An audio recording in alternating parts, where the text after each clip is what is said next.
বাংলাদেশের রাজনৈতিক অঙ্গনে এখন একটা বিষয় খুবই আলোচিত, বিশেষ করে গত কয়েকদিন থেকে 11 দলীয় জোট। এই জোট নিয়ে আসলে মিডিয়াতে এক এক সময় এক এক নিউজ। এই জোটে জামাতের সাথে ইসলামী আন্দোলন বাংলাদেশ অর্থাৎ চরমোনাই পীরের যে দল, এই দল আছে কিনা।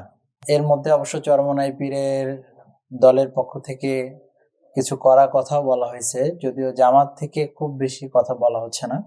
মূলটা যেটা ফোকাস হচ্ছে সেটা হচ্ছে আসন নিয়ে দুই দলের সমঝোতা না হওয়ার কারণে জোটটা ভেঙে যাচ্ছে। আসলে আসন নিয়ে কি ঝামেলা নাকি অন্য কোনো কারণ, এই জোটটা কেন ভেঙে যাচ্ছে বা জোটটা কেন হচ্ছে না, এটা আমরা একটু বিশ্লেষণ করব। বিগত কয়েক মাস ধরে কিন্তু 8 দল একসাথে তারা বিভিন্ন আন্দোলন করেছে, বিভাগগুলোতে সমাবেশ করেছে কিছু বিষয় নিয়ে, এবং তারা একটা ঘোষণা দিয়েছিল যে ইসলামী দলগুলো এক বাক্স নীতি অবলম্বন করবে। পরবর্তীতে সেই দলে আরো 2-3টি দল যোগ হয়েছে, এনসিপি যোগ হয়েছে, এলডিপি এবং এবি পার্টি। এই 3টা দল যোগ হওয়ার কারণে 11 দল হয়েছে। তো শুরু থেকেই চরমোনাই পীরের যে দল ইসলামী আন্দোলনের সাথে জামাতের আসন নিয়ে একটা সংকট হবে এটা অনুমান করা যাচ্ছিল, এবং এই কারণে জামাত থেকে ওই আসনগুলোতে কিন্তু নমিনেশন সাবমিট করা হয়েছে। আসন নিয়ে একটা সংকট আছে, আমরা এর আগে কয়েকটা আলোচনায় বলেছিলাম। মানে সংকটটা কি শুধু আসন নিয়ে নাকি অন্য কোনো ঝামেলা আছে? আমরা তার আগে একটু বলবো জামাত কেন চরমোনাই পীরের দলকে কাছে রাখতে চায়। কয়েকটা কারণে কাছে রাখতে চায়। একটা হচ্ছে তারা সমালোচনা কমাতে চায়। তাদের অনেক সমালোচনা আছে বিভিন্ন বিষয় নিয়ে, তারা চায় যে তাদের সমালোচক যাতে কম হয়, এটা একটা কারণ। 2 নম্বর কারণ হচ্ছে তারা ইসলামী দলগুলোর, জামাত যেহেতু একটা ইসলামী দল, জামাত চায় যে ইসলামী দলগুলো যাতে এই ভোটটা যাতে অন্য বাক্সে না যায়। এই জন্য তারা ইসলামিক একটা দল হিসেবে ইসলামী আন্দোলন বাংলাদেশকে তারা পাশে চায়।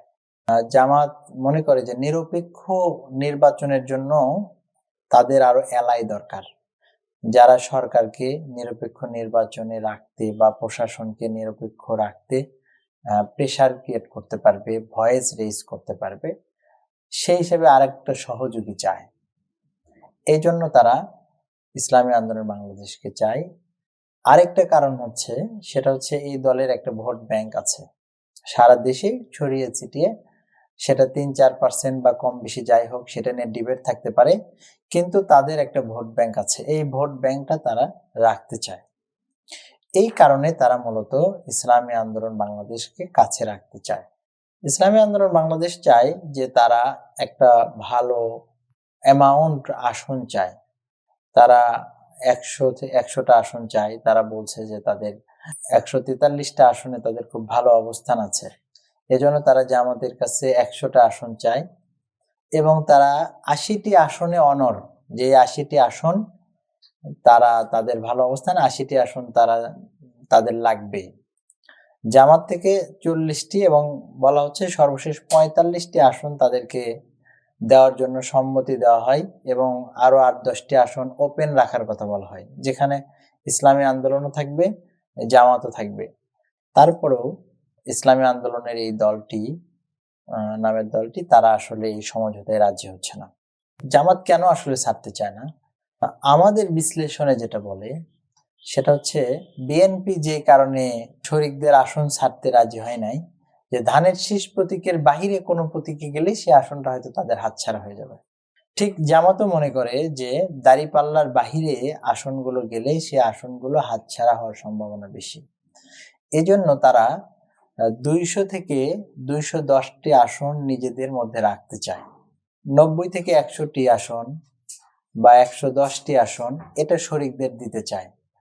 তো আমরা দেখছি যে চরমোনাই পীর যদি এত বেশি আসন নেয়, তাহলে জামাতের আসন দাঁড়ায় 150-এ।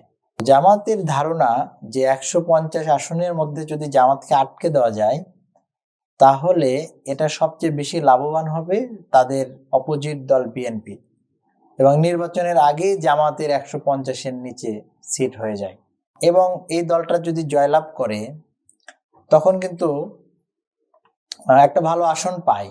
দেখা যাচ্ছে যে জামাত 130টা বা 35টা পাইলো, জোটের অন্য দল হয়তো 30-32টা পাইলো, আবার বিএনপিরও হয়তো এরকম সিট হলো, তখন কিন্তু বিএনপি জোট টানাটানি করবে যে আমরা কাকে নেব।